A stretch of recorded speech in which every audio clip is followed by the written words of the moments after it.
Hello and welcome to Reality Unmasked. Thank you for being here.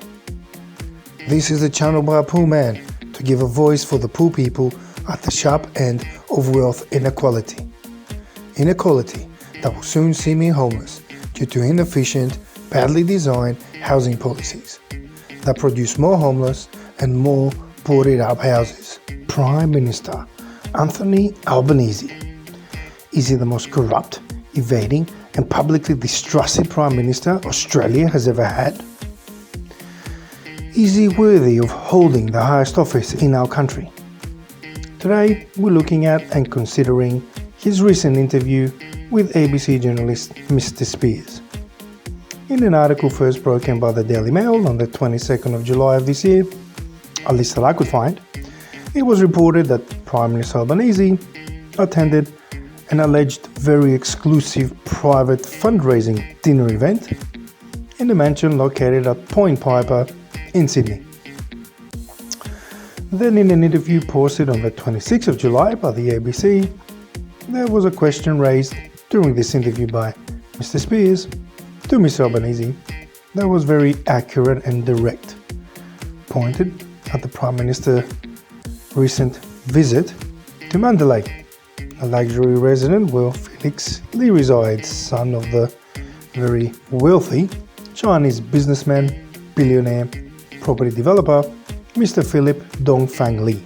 I want to ask you, PM, about the reports in the Nine newspapers over recent days about a private fundraising dinner.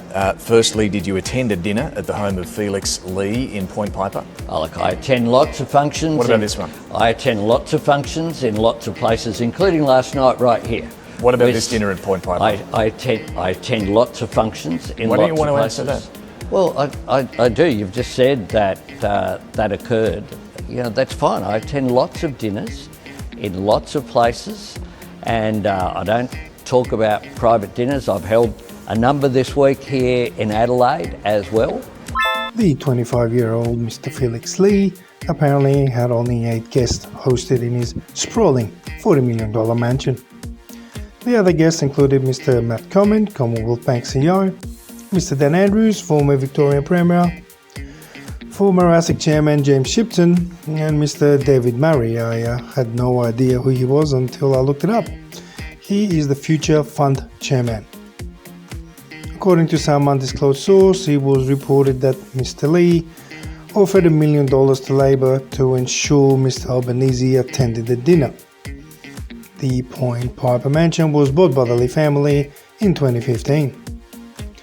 Mr. Philip Lee had reportedly gambled $2 billion at the Star Entertainment Sydney Star Casino over a 15-year period. In 2021, he was hit with a $273 million tax debt and assets frozen linked to Mr. Philip Lee, his wife Xiao Bei-shi, and their associated companies, including 16 properties, one of which was this family's Point Piper mansion, a Star City Casino account, and a collection of luxury vehicles, including a Porsche Cayenne, a Rolls-Royce Ghost, and a Bentley, with an estimated value in the low hundreds of millions. But they're the facts, David. I attend a lot of meetings, functions with lots of people, and talking about people's relatives, even removed from that. Well, it's where the money's coming from, PM. Is this going to be looked into, whether there's a red flag here? Well, we declare all of our donations in accordance with the rules. We're transparent about it. I do attend a lot of events, and that is part of the process that occurs engaging with people. So what can we conclude from this story? Why does the public seem to not trust Mr. Albanese? For one, we can infer that Mr. Albanese clearly responds to questions asked on the event without giving direct, clear and transparent answers as he claims in that interview. He seems to avoid referring to any facts or any of the attendees and passes it off as just another dinner that he attended in the natural course of fulfilling his duties in holding the nation's highest office. Another big factor that's affecting the public is that he made promises to look after the people that traditionally have voted Labor, believing that the policies and actions taken by him will protect them from the interests of extremely wealthy rich people, that inhibit them in finding jobs with security, that will provide a fair welfare state to look after people with pensions and an income high enough to survive, as was the case for several decades. They're considering taxing previously hardworking Australians who managed to buy their own homes for the number of empty bedrooms they have, which, if you ask me, will do nothing towards fixing the housing crisis. And of course, that their public housing homes will be taken away to build luxury residences. I'm particularly angry at this because I'm going to be one of the victims of this. Yes, Mr. Albanese, you heard me right. Like yourself at a younger age, I am the son of European immigrants that life's cruel games landed me in the situation of living in public housing for 32 fucking years. And we loved the house like it was our own, even spent thousands of dollars to upgrade and maintain it. What's that? Why didn't I work hard enough, like you, to make something of myself and get out of the system? I certainly tried to. A result of it being my 2 engineering degrees and one of them a master's. And though I managed to get some jobs through the years, I wasn't as successful as I'd hoped. And now, I also have a massive debt that you keep growing by thousands every year. Your 20% waiver a couple of years ago does nothing for most cases. Sure, for you, whether you get elected or not, you still get to get paid a salary, just a slightly lower one. Another grotesque effect of the ridiculous bureaucracy we seem to just accept, unlike any other job on earth. In any other job, if you fail your objectives, you just get fired. But God forbid we have the politicians play by the same rules. I suppose I could tell you how the Australian government fucked me over since I was born by making a mistake on my citizenship certificate. So my shown surname had an extra letter. I suppose I could tell you how I couldn't get a license at 16 like everyone else due to that mistake, or start a business, or do anything. And I wanted to. The government bureaucrats were zero help. I had to go through hell and threaten court action to try and get it fixed. And in the end, they did what bureaucrats always do. Put a band-aid on a blown off limb and call it solved. I managed to get a passport and then much later a license, but the damage to my life had already been done. And been ongoing and lasting. Anyway, I'll come back to my life in another vid. I suppose I could tell you I spent 31 whole fucking years in this house. The house I grew up in. I had every experience in my life in. And now, caring for my 80-year-old mother who's got stage 4 cancer. And at any moment, we expect to be told she has but months to live. And I've now been told by Housing SA that after spending effectively my whole life here, they will be kicking me out into homelessness because of the inefficient and ridiculous policies of under-occupancy. Yes, that's right, Mr. Albanese. The system you so thoroughly and easily enjoyed has been changed to the point where I didn't get the benefit of having the security provided to you and your family back in those days, allowing you to focus entirely on building a career.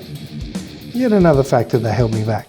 Oh sure, they will technically hide behind the fact they haven't sent me a letter yet, but they will. And all because they want to sell this house off instead of upkeeping it or giving it to me. Something that you seem to be very much condoning around the country. Having rich people snap them up and develop them into luxury and private dwellings. What's that, Miss Albanese?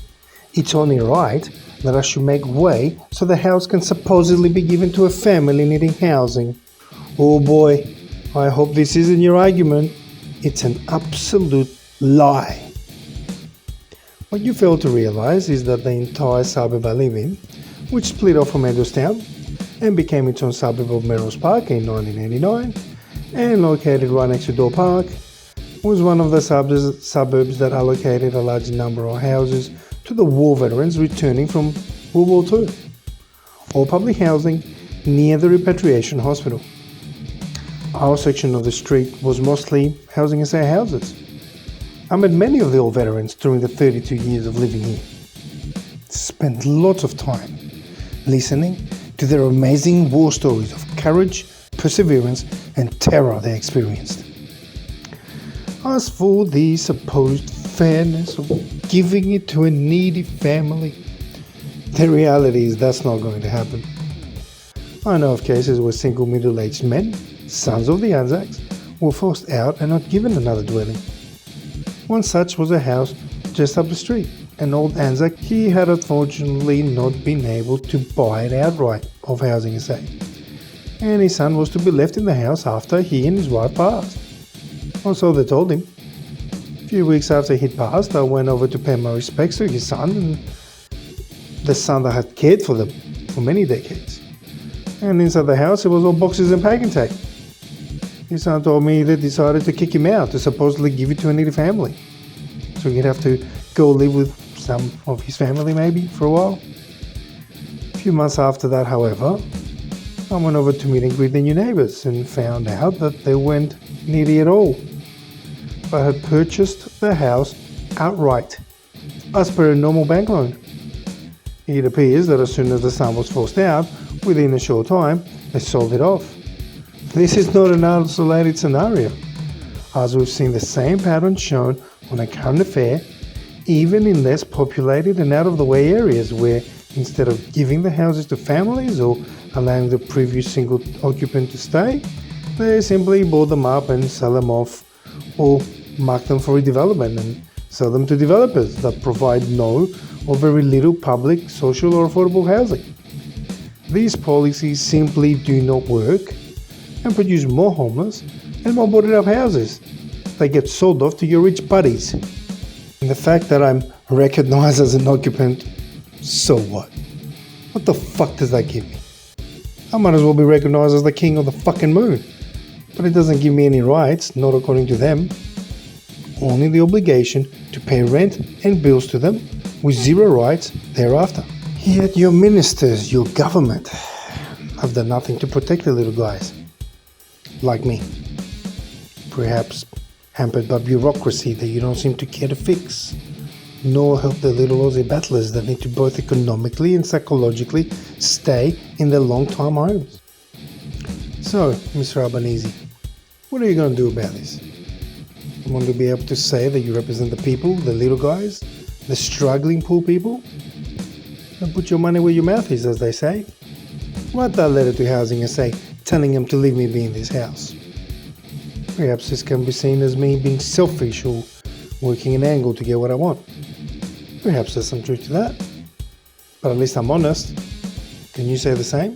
And before you start crapping on about how housing is a state matter and that you're not responsible, please stop right there.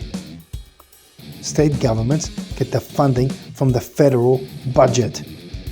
And besides, I've been able to get the attention of the Premier or the Housing Minister. And my local MP couldn't really help me. But even if I had, what can they really do? They're under your instructions to proceed in a business as usual manner, which is dismantling the welfare state. So, what are you willing to do? For in my opinion, if you don't do this, in this relatively extreme case, then what case would it take for you to act?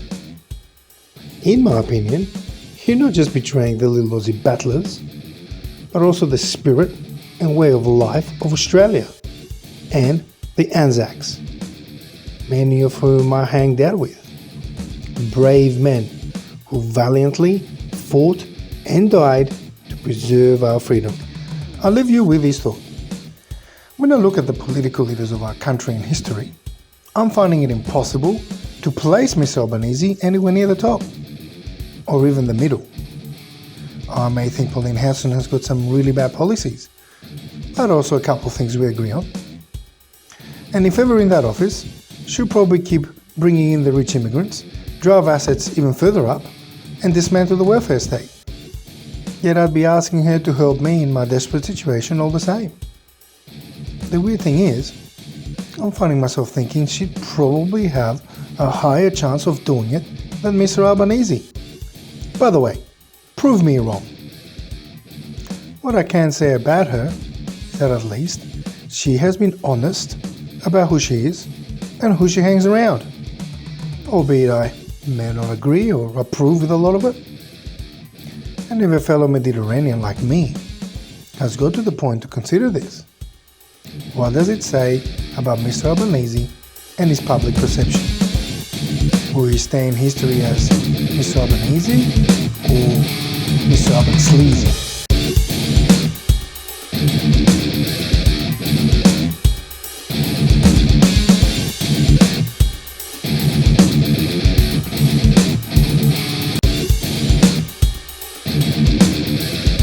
Thank you for watching.